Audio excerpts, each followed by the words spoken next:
Okay, welcome everyone on board. Uh, actually, we started dissecting um, in vital signs and the problems which we all doctors face, whether we are working in emergency, whether we are working in ICU, whether we are working in wards. Okay, so we started taking from the vital signs, the blood pressure, the heart rate, the respiratory rate, the temperature. Okay, and we just try to peep into it that what happens, what are the possible causes of any decompensation, and what is the differential diagnosis, and how we um, approach the situations in that scenario. Okay, so yesterday we actually took the scenario of like we said that blood pressure, respiratory rate, heart rate, temperature, and a fifth vital sign, a controversial one, is pain. Okay, which is leading to a lot of signs. Okay, it's you can say it's a symptom, but it will leads to a lot of signs, so it is actually considered as fifth vital sign. Okay, so we in our initial discussion we just had a discussion on how we approach any complication on any the word ABC. Okay, so we just look into consideration how we manage the airway, how we manage the breathing, how we manage the circulation, and what do you mean by airway? What are the problems which we can face when airway is collapsed? Okay, so we will move on from there. Can anyone raise the hand from among you people who were there? Anyone who was there yesterday? Can anyone volunteer can raise the hand, please? Who was there yesterday?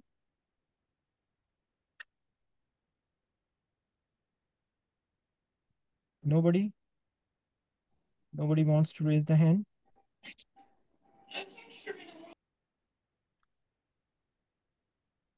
In the same discussion which we are going to proceed today. Just give me a second.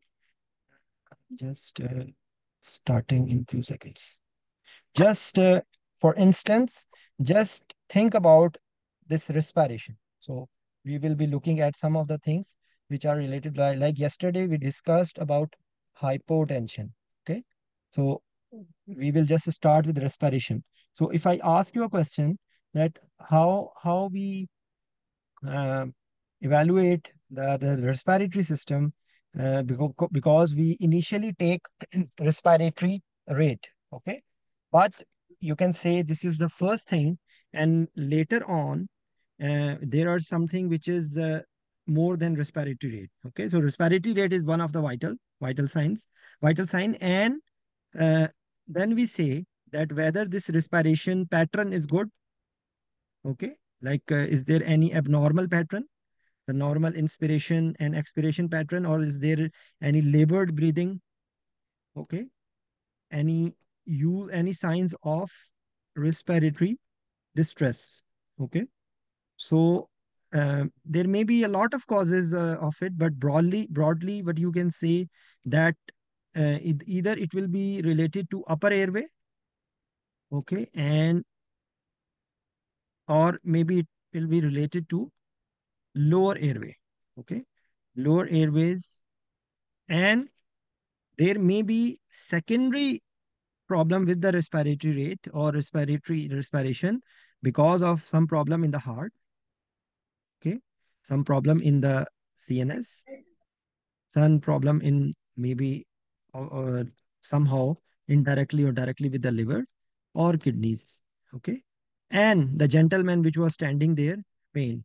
Whenever there is pain, there will be uh, in changes in not only respiration, but for example, what we called as a word splinting. Okay, the word splinting is that when because of pain, patient is not able to take the breaths in a normal way. Okay, they are not able to have proper breaths because of pain. Like if you have pain somewhere, you are not able to breathe in a proper way. So this is indirectly because of pain. There is problem in the with the respiration. So there are some other things which will be related if we just explore with the respiratory rate, that there will be some conditions which will be associated. Like for example, one of the thing which you might find is cyanosis. Okay, so cyanosis is the bluish discoloration, okay, because of increase in deoxyhemoglobin more than 5 gram per dl. So do you know that in anemia, sometime patient will not become cyanosed, okay, and there will maybe some skin colors in which cyanosis will not be very evident, because anemia, why in anemia there will may not be evidence of cyanosis, because it needs 5 gram per dl of deoxy. So if for example patient is already having so low hemoglobin, so maybe 5 gram will not be there as deoxygenated. So patient might not show as cyanosis. So cyanosis may be central or peripheral, maybe central, maybe in the tip of nose, or in the tongue, or in periphery in the nail bed. Okay, so this is one of the thing which you find when the patient is having some respiratory problem, some changes in respiration, some difficulty in breathing, some shortness of breath, some difficulty in breathing. Okay, so this is one of the sign which you will be finding.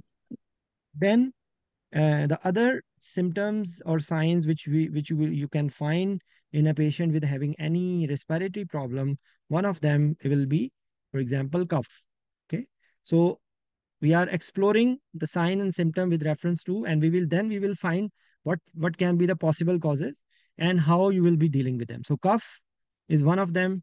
Cough with sputum, okay, sign of infection you can say, okay, and cough, dry cough, maybe because of some irritation or because of some allergic response, okay. And then this cough, maybe the productive cough with a frothy sputum, may be because of pulmonary edema.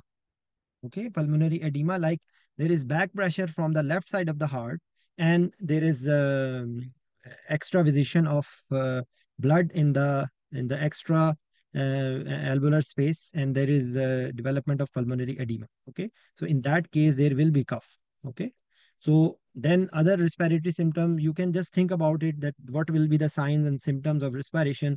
So one of them will be orthopnea.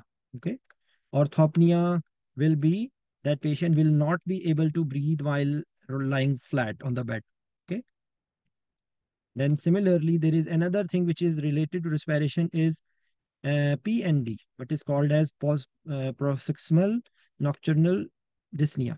Okay. So the patient is having dyspnea at night while sleeping, which is getting letting up wake up. Okay, so this is also sometimes because of heart failure. So these are things which are related to heart failure. Then and some other, if we just explore further, there will be some sounds.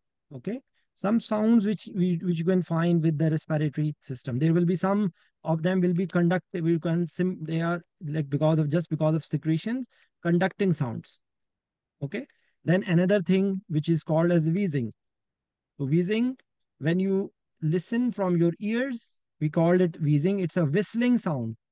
Okay, it's a whistling sound, and when you auscultate with the stethoscope, you call the same thing as ronchi. Okay, so this is what you can find, and then there are something which is called as crepitations. Okay, so crepitations is because of fluid or because of fibrosis in the lung tissue, and leading to what we call as uh, the sound which is like walking on the tree, on the dry tree leaves. So these are sound something like that. Okay. Okay, so um, then what else? What else can be you think about when you are evaluating a patient with possible respiratory problems? Now we will go further. There is another thing which is called as stridor. Okay, stridor is a sound which is created from the upper airway. Okay, stridor is a sound which is created from the upper airway, and it is because of, usually because of upper airway obstruction. Okay, upper airway obstruction.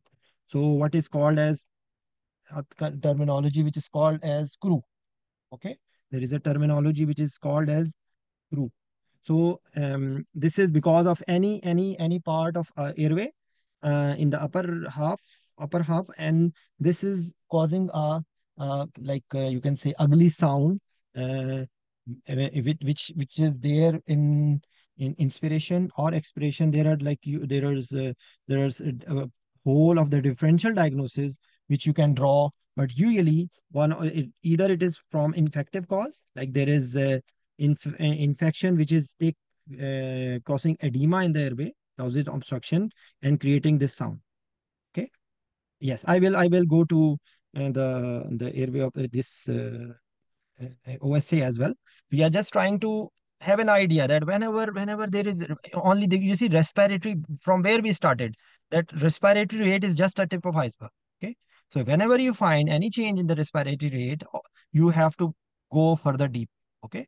So we will go in the detail we are doing a transaction in a thing way that we are just probing our mind.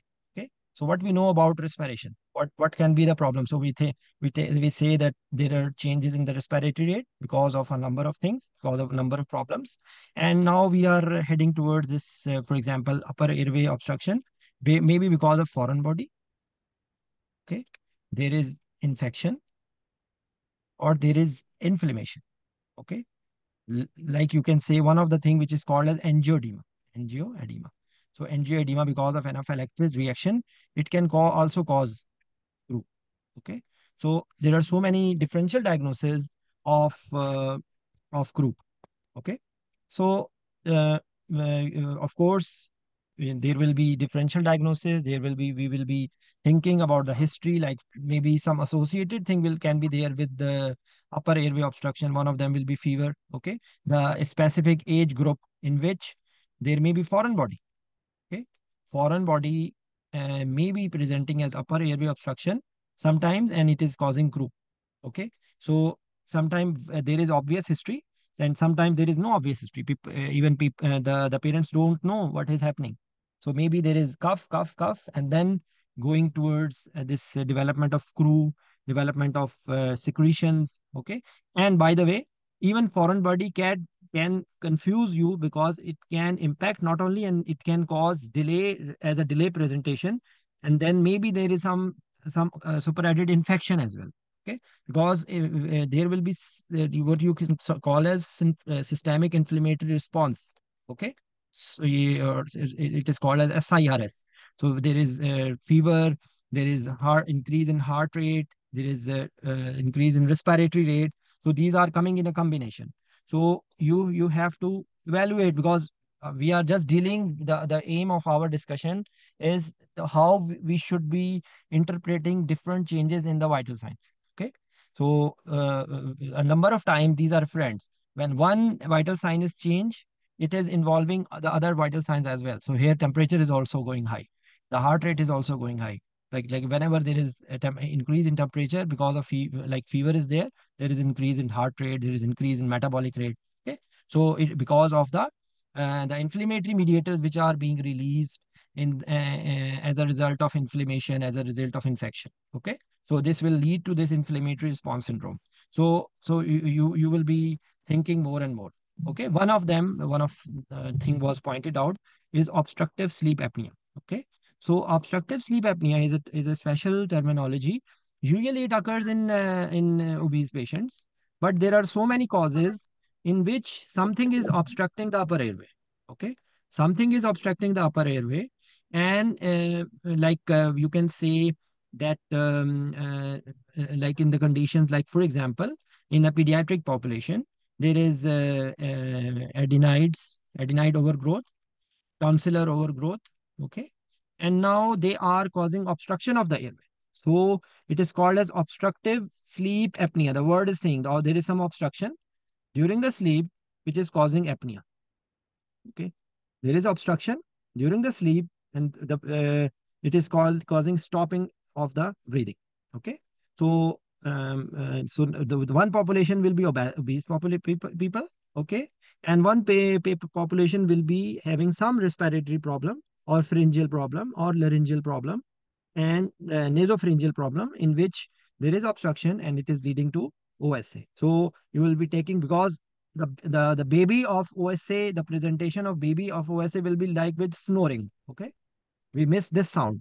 So snoring is one of the sound also which is created because any obstruction in the nasal cavity. Okay, so here maybe this snoring is benign. Okay, without any people, like all even adults, they snore a lot. Okay, and the on maybe you are not aware that you are snoring. Only the people sitting next to you or sleeping next to you, they can only tell that how much do you snore. Okay, so snoring is a baby of OSA. Maybe OSA it presents sometime as a snoring, but usually there will be visible obstruction causing stopping of breathing. Patient may get up, take take the side, change the side, and then the obstruction will be going. So whenever we are evaluating OSA, we will be evaluating this thing, and there is a special thing which is called as sleep study. Okay, sleep study. So sleep studies are done to see, and there is sometime there is uh, partial obstruction. So there is a terminology. One is OSA, in which there is complete apnea, and there is one terminology which is called as obstructive sleep hypopnea. Okay, in hypopnea there is incomplete cessation. So this is too much like some details, but they then do a sleep study, and the number they bring out is called as AHI, apnea hypopnea index. Okay, and the more is this number, the more severe OSA you will label it. Okay, so this is the detail about it. So we will move forward from there because this question was asked in the chat box. So I just explained few points about it. So so we discussed about changes in respiratory rate, which is because of some CNS problem. There are special breathing pattern. Maybe I will not be able to recall all the pattern. One of them is giant stroke breathing, rapid breathing followed by stopping, and then again rapid breathing pattern. There are some neurological problems which leads to different pattern of breathing. So maybe I'm deficient in the fresh knowledge recall of the patterns of breathing, but there are specific conditions, especially mainly neurological problem, in which there will be breathing pattern will be changed. Yes, there is a functional. There some people will be doing functional as well because of anxiety, because of mocking even. They are creating a scene in which they are not having any problem. They are intentional changing the breathing pattern or having. So this is what is called as functional. Okay, so they are creating problem without any trouble, without anything, and then you can find it out because when they will be talking, they suddenly the rate will be decreased. So this is also something which you can think about it. Okay, so now we will come back to the business end, that when you are in any of emergency situation, what problems you can face. So one of them I will tell is laryngospasm. Okay, so laryngospasm is, as the name is telling, there is laryngo and spasm. There is a spasm in the laryngeal muscles leading to upper airway. This will be also causing upper airway obstruction and stridor. Okay, upper airway obstruction and stridor, and this is a big problem with reference to, because when we come the patients come out of anesthesia, sometime they develop laryngospasm. So there is some words I will be telling how to relieve that laryngospasm. So first step is, again, as we mentioned, call for help. Okay, we will put 100% oxygen. Okay, if we have any trigger, as I mentioned, explained to you yesterday, no, you should not forget the word stop. If there is any painful stimulus or anything which may trigger this laryngospasm, because laryngospasm sometimes occur because of something, so you have to stop the trigger or any possible cause about it. Then next step will be, you will be doing this 100% oxygen. Then there is a thing which is called as CPAP. Okay, CPAP. The CPAP is, we discussed yesterday also when we were telling about the breathing problems, and when we were telling about how to to give respiratory support. So one of them was CPAP. Here, but how we do that, the breathing circuit, there is a valve which we will close, which is called as APL valve. So APL valve we will close. The circuit will become closed, okay, and we will put our fingers just behind the angle of jaw, just behind the angle of jaw. So this is actually a maneuver which is called as Larson's maneuver, okay, and it is also called as laryngospasm point, okay. So you can, if you are wearing helmet, you can try do it. Someone next sitting, sleeping next to you, not getting up. Just put your fingers a little tight, just above, or you can say the you touch the angle of mouth, angle of jaw, and just behind. Yeah, like you can say between the pinna and the angle of jaw, you press tightly. Okay, so this is a maneuver. They may get up and slap you, but in anesthesia or post anesthesia or in any patient, in the even in the, you can face this problem in post operative period. Not only post operative period in ICU, not only ICU, in emergency. In emergency, patient come with slightly decreased level of consciousness, okay, and now there were some secretions blocking the upper airway, okay, and the larynx muscle irritated, and they go in a, so this is the maneuver which can save the life. Okay, this is the maneuver which can save the life. Even you can just put your fingers with the sorry thumb mainly, and you will press from both sides. So this is called as Larsen maneuver. This is called as laryngospasm management. Sorry, laryngospasm point as well. So you will be putting this thing. This is now next few words only with reference to anesthesia personnel, but actually like next step will be that you might try to have lidocaine. Okay, lidocaine, uh, around 1 to 2 milligram per kg. You can give a bolus, so it might relieve the obstruction. In the same time, you will try to have some suction. So maybe there is some secretions which are triggering the laryngospasm. Okay. So next step again then will be that you will be applying the CPAP, and then if even the lidocaine is not working, okay, then next step maybe in emergency situation when the patient is not, maybe you are bypassing the steps and directly you may go, you may give some propofol. Okay. So propofol actually will relieve, majority of times the propofol will relieve the spasm. Okay. Next step will be giving some muscle relaxant, which is suxamethonium. Okay. Very small dose of suxamethonium to relieve the spasm. Uh, and even if this is not, then you might need to give full dose of propofol and muscle relaxant, or you need to intubate. Okay. So muscle relaxant and intubate, and then because next step will be that sometimes there is a development of what is called as negative pressure pulmonary edema. Okay. So how it develops, at the name is saying negative pressure. Actually, during our spontaneous ventilation, we create a negative pressure. Negative pressure by contraction of diaphragm. Okay. And there is buccal hunt movements, and so what happens? The intrathoracic pressure is in negative intrathoracic pressure is developed. So usually, if there is no obstruction, the air will suck in.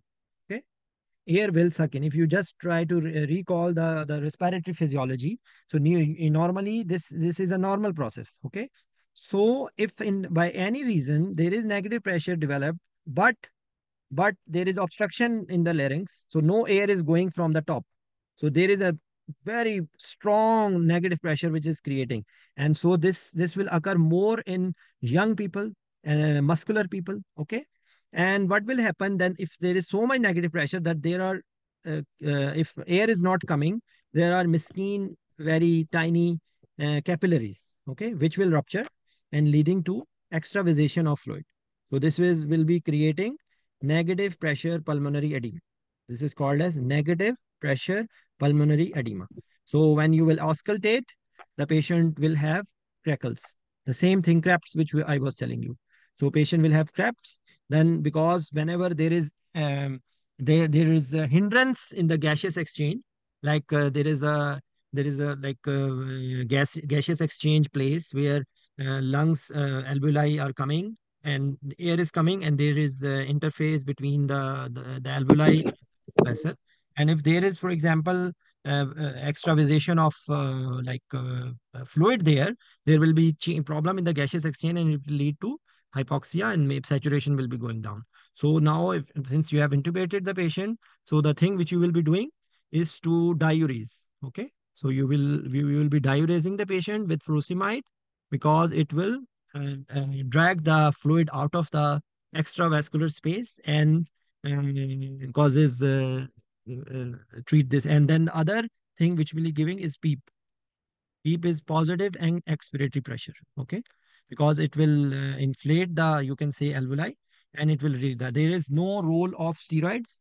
There is no role of antibiotic. You will just ventilate the patient. You will just give some PEEP and you will diurese the patient and you will send the patient to ICU. And after few hours, the patient will be extubated. So this will be the sequence of event of patient having whose laryngospasm is not relieved, and you need to go to up till this step. This is one of the most common question asked in OSCE exams, in even table vivas. In like, this is a very common favorite question of the examiners. So call for help, stop CPAP, lidocaine, propofol, dexamethasone, full dose of propofol, intubate, PEEP, diuresis.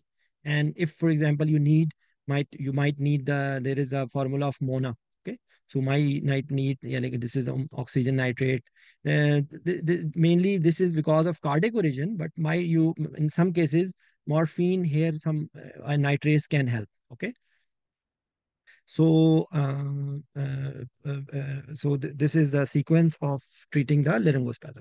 The other problem, which is there, which is reference to lower obstruction, the airway obstruction, is bronchospasm. Okay, so bronchospasm usually can occur in any patient with the cause of any reaction, as I told you, because of some drug allergy or a patient who has like asthma, okay, or COPD. Okay, so there are so many causes of this bronchospasm, but initially, if the patient is intubated already, like in OR, you are facing this problem. So the thing which you will be finding is increased airway pressures. Okay, increased airway pressures. So then you will auscultate and there will be rhonchi. Okay, or there may be only changes in airway pressures. Okay, so the next step will be there, you will be listening to the rhonchi. Okay, and then you're again the same approach, call for help, 100% oxygen, and then you will be giving some bronchodilators. Okay, so you can nebulize. If the patient is in not intubated and having bronchospasm, there will be rhonchi, and then you can nebulize with salbutamol. Okay, or you can nebulize with ipratropium. Okay, so salbutamol is beta 2 agonist, which is causing the smooth muscle relaxation, and ipratropium is anticholinergic. Okay, and it is leading to decrease in the, like, blocking the muscarinic receptors, which are causing bronchospasm. So this is the basic management. Then there are certain other things which will be helping. One of them is steroid. Okay, one of them is antihistamine. Okay, then if there is the cause is some infective cause, then maybe some antibiotics. Okay, so these are the basic, and also a steroid, not only oral or IV. There are steroid nebulization. Okay, so this is the basic principle by which you will be dealing with. And then another some specialized thing, because there are monitoring in which you are doing, which is called as peak expiratory flow rate. Okay, it is sort of spirometry, but it is bedside. So in peak expiratory flow rate, actually you are looking at the FEV1. Okay, that how good is the expiration in first minute. Okay, so this is the parameter which you use to even see the responsiveness of the bronchodilators. So this is the bedside test, which is telling you responsiveness to or severity of the asthma or bronchospasm. So bronchospasm is another very important thing, and it may be in acute scenario as occur in asthma, or if it's a part of COPD, and you will in emergency you will find a number of patients coming who are having COPD, and they have bronchospasm. Because of course there are so many other things going on in COPD patient, but you will try to have some reversibility by giving some bronchodilators, and then some there are some other things, especially with reference to chest, COPD patient, which is chest physiotherapy. Okay. And there is another thing which is called as incentive spirometry. Okay. And in some patients, some COPDers, they have also pleural effusion. Pleural effusion. Okay. So might you need to drain that pleural effusion. Okay. They can do it with through ultrasound guided pigtail. Pigtail is a drain sort of thing which is done with ultrasound, or they can put only a single needle if drainage. Okay. Or they can put a chest tube. So this is part of management which you can have to optimize a patient with COPD. Okay.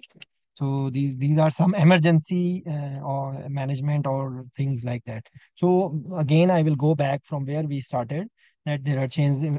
We are discussing about respiratory system and how are the problems are going. Now, some of the things which reference to monitoring. So one of them which is there is SpO2, oxygen saturation. Okay.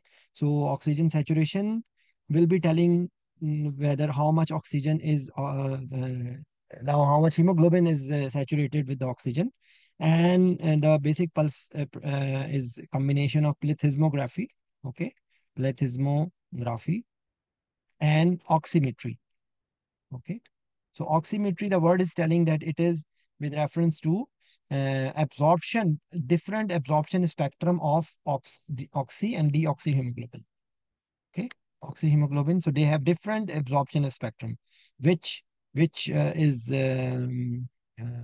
like the sensor is picking out that how much is absorption, and the plethysmography is the one who is taking the pulsatile flow.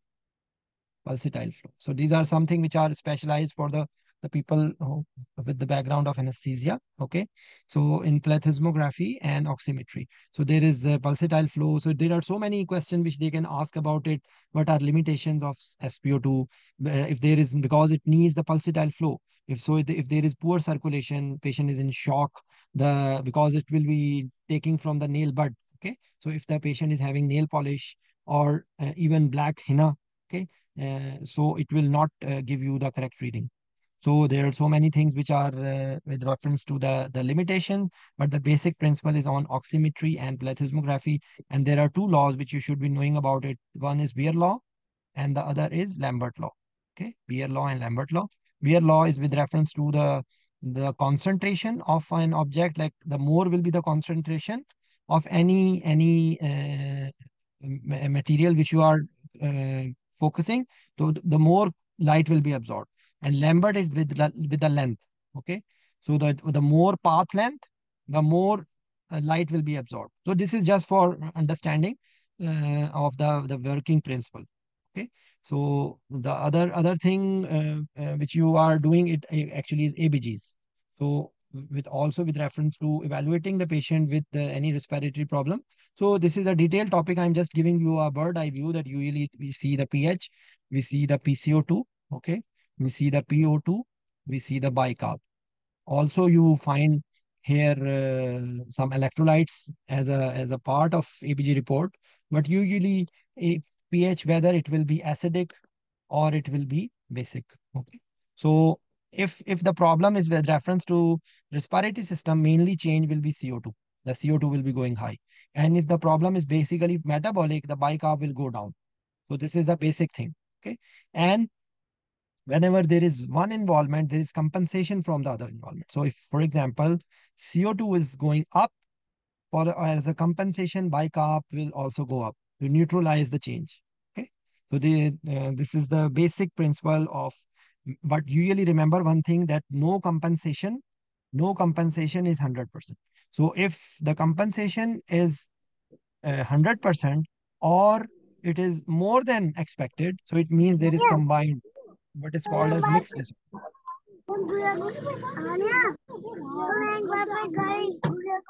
Can you mute the mic, please? Okay. So what is called as mixed disorder? There are too much details. Like one of them is anion gap. Okay, so by which you are further classifying, but I'm telling you the basic thing. The pH either will be on the acidic side or basic side or normal, but still you will see at the levels of PCO2 and bicarb. And PO2 will be telling hypoxia. Okay, because in respiratory failure, type 1, there is both O2 and CO2, and in type 2, there is increase in, sorry, in type 1, there is low PO2, and in type 2, there is not only low PO2 but also high PCO2. This is, I'm just telling you the some of the basic points. So, so coming back to from where we started, and I'm just giving you a concept that how you deal with it. Another serious problem now I will be discussing is embolism.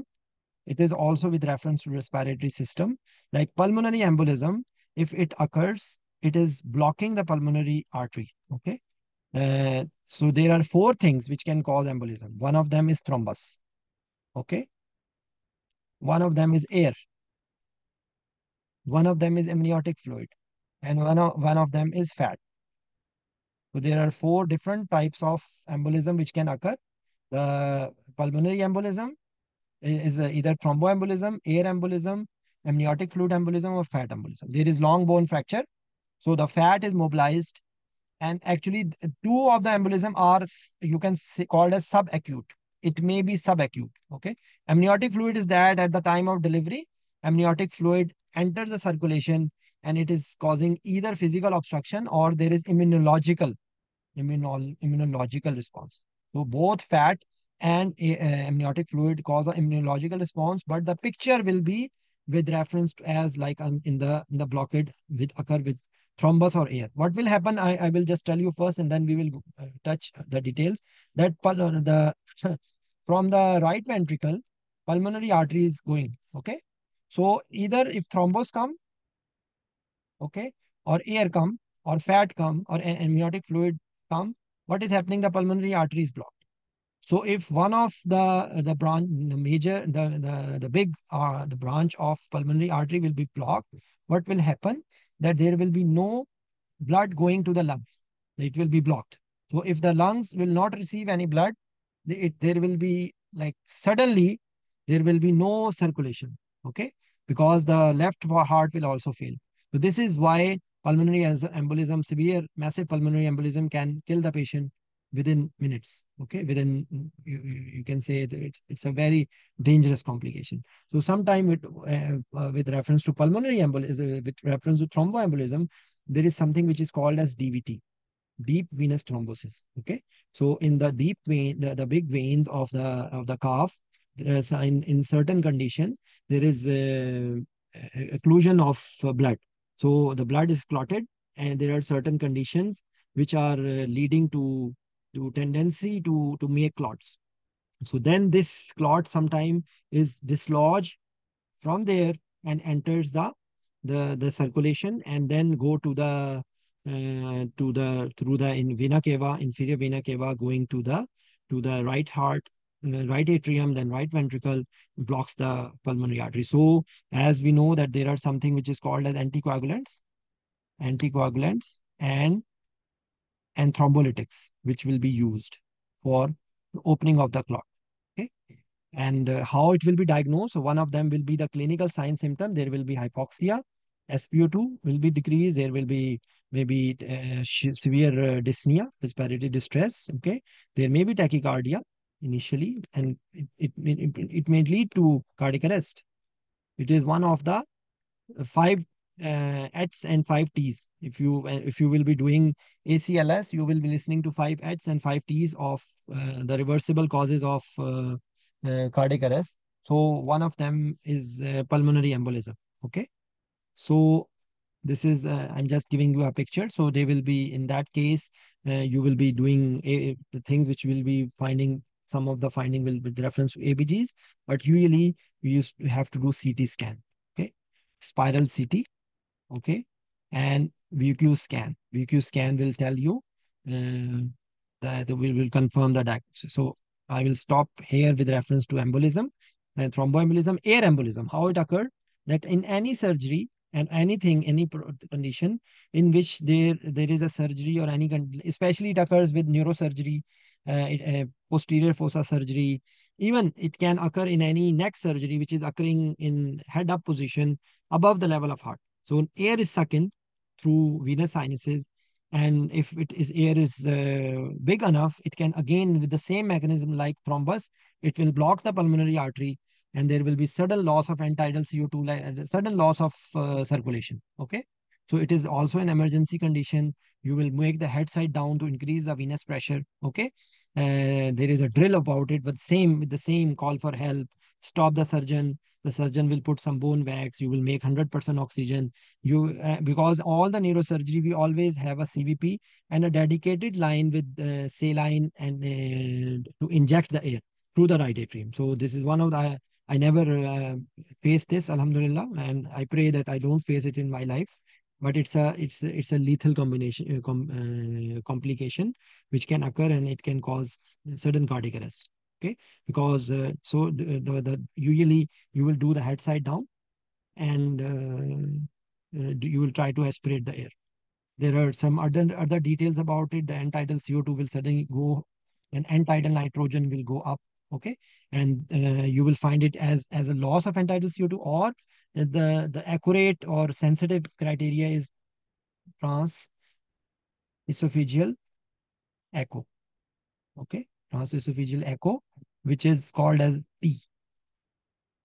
Okay, so in if the facility is there, they have constant monitoring with the T. So air embolism drill is like this: call for help, 100% oxygen, head down, suctioning the blood, suctioning the air through the pulmonary artery.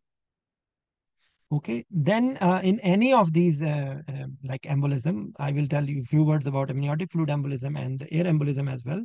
Sorry, fat embolism as well. But the normal thing is the same ABC, which we discussed in detail yesterday.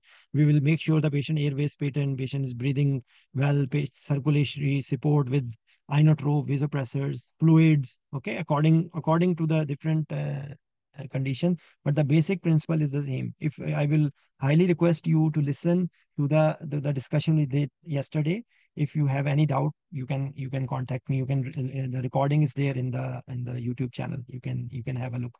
In amniotic fluid, the same principle occurs. Same thing occurs. The same thing occurs in fat. There are some details about the diagnostic criteria, how you will be, but you can say that fat will be there in the conjunctiva. Fat will be there in various part of the body if there is fat embolism. How often it occurs usually in the long bone fractures. This the incidence of fat embolism, and another condition it can occur spontaneously in obese patients. And there is a procedure which is called as liposuction. Fat embolism can also occur in liposuction, because in which they are injecting fluid, and then they are breaking the fat and aspirating it. So there are incidents of fat embolism with this procedure of liposuction as well. Management is the same hemodynamic support, and the management is on the same ABC pattern. Okay, so these is few words about embolism, different types of embolism. Okay, we discuss about laryngospasm, we discuss about bronchospasm, we discuss about changes in respiratory pattern, cyanosis. And another thing that if you want to improve the oxygenation, oxygen content you need to increase. Okay, so the biggest factor for oxygen content is hemoglobin. Okay, number two is SpO2. There is a formula of like 1.34 into hemoglobin into SpO2. This is the for the oxygen carried by the hemoglobin plus 0.003 into PO2. This is the dissolved oxygen. Okay. So the biggest factor, which correctable factor, is hemoglobin and oxygen saturation. So oxygen content, and then multiply by cardiac output. So cardiac output is equally important. Okay. So if you are evaluating the respiratory system, you should be thinking that if you want to treat hypoxia, if you want to treat the oxygen delivery, okay, you should know the how oxygen is being delivered to the tissues. So cardiac output is equally important. So the stroke volume, heart rate, is not maintained, cardiac output is not maintained, still patient will not be able to receive the oxygen in the peripheral tissue. Okay, so these are like some of the bases of things which we can have with reference to respiratory system. Any question up till now? Anyone wants to have any question?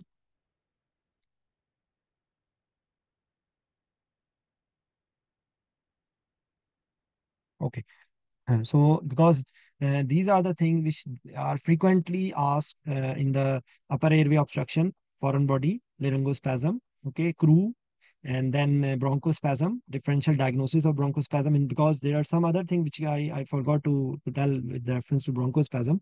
Bronchospasm, like increased airway pressure, maybe they're in pulmonary embolism, okay, and you just have to correlate the sign and symptoms, because if there is pulmonary embolism, there will be hemodynamic collapse. Maybe only decrease in oxygen saturation with dyspnea, and like you will be just evaluating the situation and managing accordingly. Okay. So also intraoperative increase airway pressure, because one question they ask in the exam with reference to this thing. So something else are there, king tube. Okay. King tube will also give to picture like increase airway pressure. Secretions. Okay. Is one of them. Then tube migrating endobronchial. Tube was endotracheal, but it goes on one side and it became endobronchial. So airway pressures will increase. So king tube, secretions, endobronchial, and then there may be some problems with the breathing circuit. Okay, and also there are one-way valves. So there may be problem in one-way valves. So these are the things which are so intraoperative, like increase airway pressure, how to manage. So I will stop here today, and inshallah we will continue tomorrow. Okay, with the same tomorrow. Most probably, I will be discussing some important thing with reference to temperature. So we will be discussing malignant hyperthermia. We will be discussing heat stroke. Okay, and effects of hypothermia. Okay. So thank you very much, all of you, for joining. You can contact me anytime for any questions. Okay. Thank you very much. Assalamu alaikum.